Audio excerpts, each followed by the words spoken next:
Okay everyone, this one is worth having a look at and worth having a listen. I've done this video to show you, I couldn't speak about this bike enough during the day. You're going to get a real eye-opener on what went on with this bike and the build and the attention to detail that I don't know if it's been seen in Australia yet.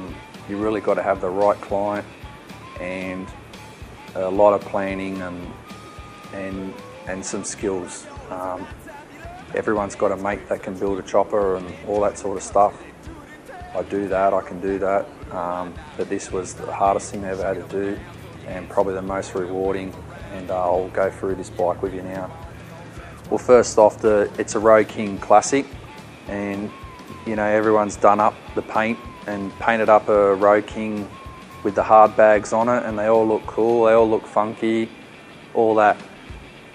My client Mark and I, we had to think about this before we bought the bike, and or he bought the bike, sorry, and we decided that we haven't seen one in the whole entire world that has had a nice leather job. Believe it or not, this bike was built around these bags and incorporating some really talented tradespeople. That's Badass Trimco and Mark from Sydney Custom and myself. Without those three people, this bike was never going to happen. First off, the bags are just unbelievable to see when you first see it. This is first grade crocodile skin, not just, you can buy just normal crocodile skin. This is first grade, it's wallet material. The leather and the workmanship was just over $8,000, nearly $8,500 in leather. There's 4 crocs in here. It's definitely an amazing bike to see the leather work. And when I gave these bags and seat to Dave, and we picked this up and we went to photo shoot in Ozbike magazine, Dave's hands were red, sore, and he said, I can't shake hand out and my hands are killing me. This is the most proudest bike that I've ever been a part of, and the meetings and the lead up on the bags and the leather work and the seats was probably 4 or 5 meetings with Dave. What the object of this bike is, and anything I do, was to still fall within the lines of Harley Davidson, but make something better that they can never do.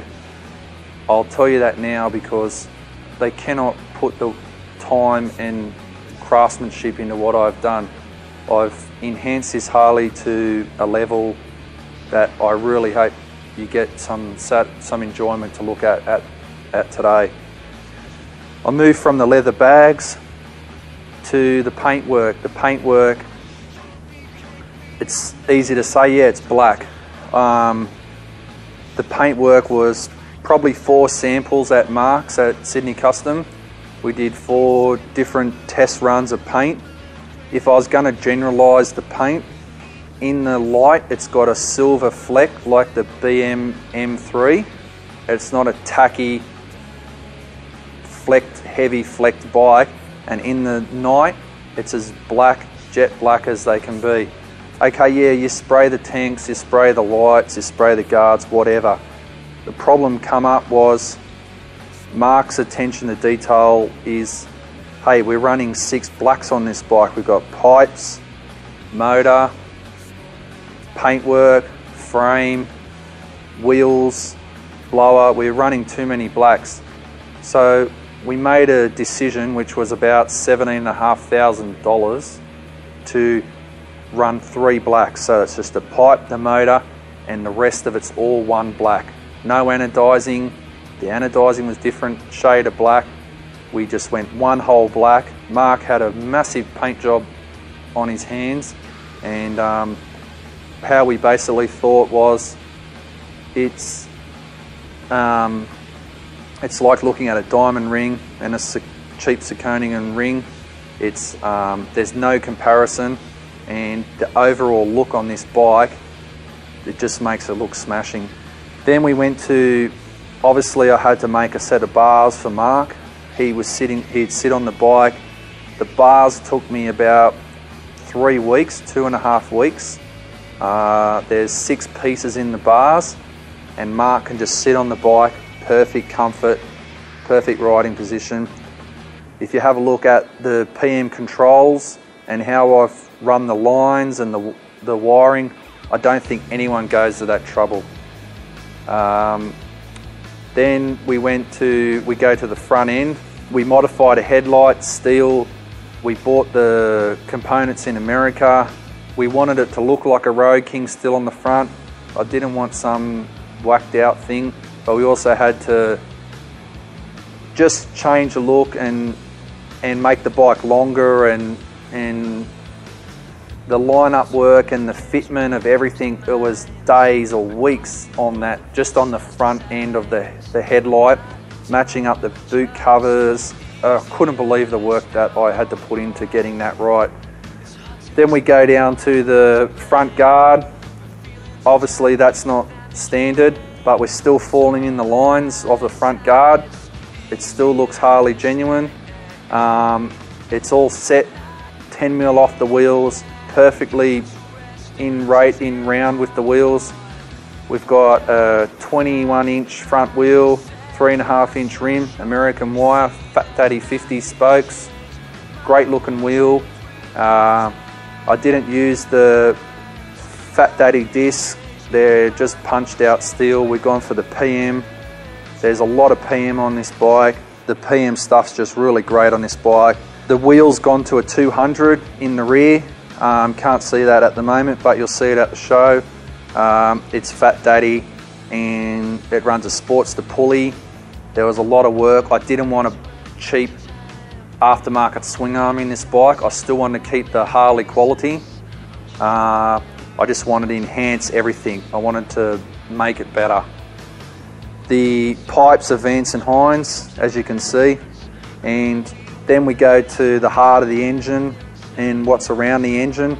It's got the Pro Charger. I sell them at APL Performance Bikes. It's running 8 pounds boost. It's a 96-inch engine. It's got float heads, cams, springs. It's forged pistons.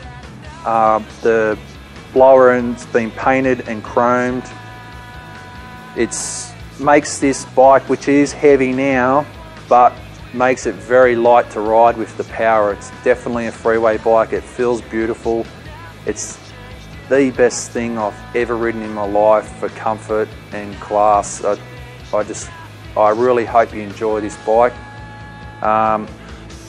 It's got the Bimby crash bars. I had a lot of people from America support me on the idea of this bike, and the vendors contributed to the price and the parts to save some money to get this bike off the ground and out there. There's a lot of modifications in the rear end. As for the rear guard, it's a custom rear guard. It's all steel. It's welded on flutes to match the bags. It's all steel. It's all good quality. There's no junky fiberglass or any of that stuff that you see on the internet sites. I dropped the whole rear end down 1 inch in the frame. It's got airbags. They're always in stock at APL Performance. You'll see I've changed the angle of the bags. The bags have been stiffened up. They flop around. There was a lot of things that just needed to keep getting enhanced. This is gonna blow you out, guys. We got all the chroming in. We had brand new Harley parts. We had brand new PM parts. We had parts that needed chroming.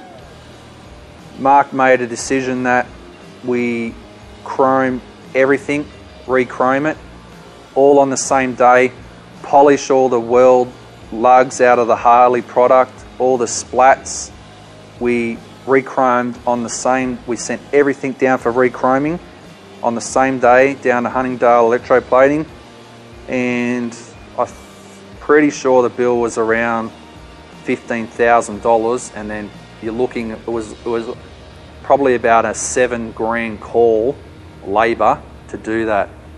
But that's how intense we were on this bike and making it the best Road King in Australia. Then I started receiving phone calls from America on the vendors asking me, can they have this bike on their website? I was saying, yeah, great. It started getting recognition in America through Pro Charger, even Harley Davidson. It was just amazing to get the phone calls or the emails saying what an unbelievable bike. Most of my vendors or people I buy the parts off in the States have put it at the world's best Road King. I'll leave it up to you to decide. It's got a combination of Harley quality components, a few aftermarket components, a few hand-built parts, or a lot.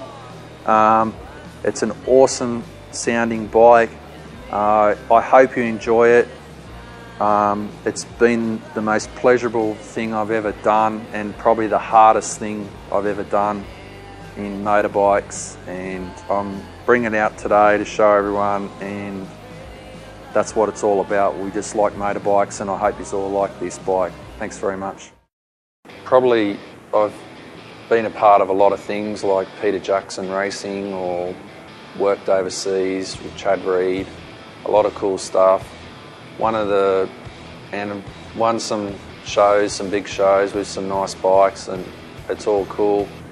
One of the coolest things for me was building the Road King, and it going into Ozbike, who I love that magazine. It's just a lifestyle and a cool magazine.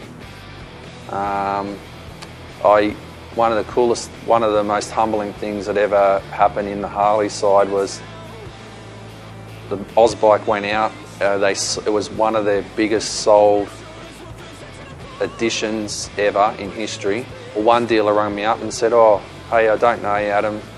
That's a cool Road King. I'm such and such from Harley dealer." I go, "Thanks, man. That's cool. I'm pretty excited. Thanks very much." And then about 3 or 4 other shops rang me up and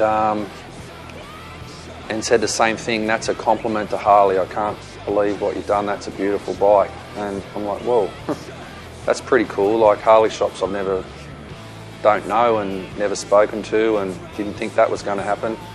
So for the Harley dealers to say that's the best Road King they've ever seen, it was an award in itself for me.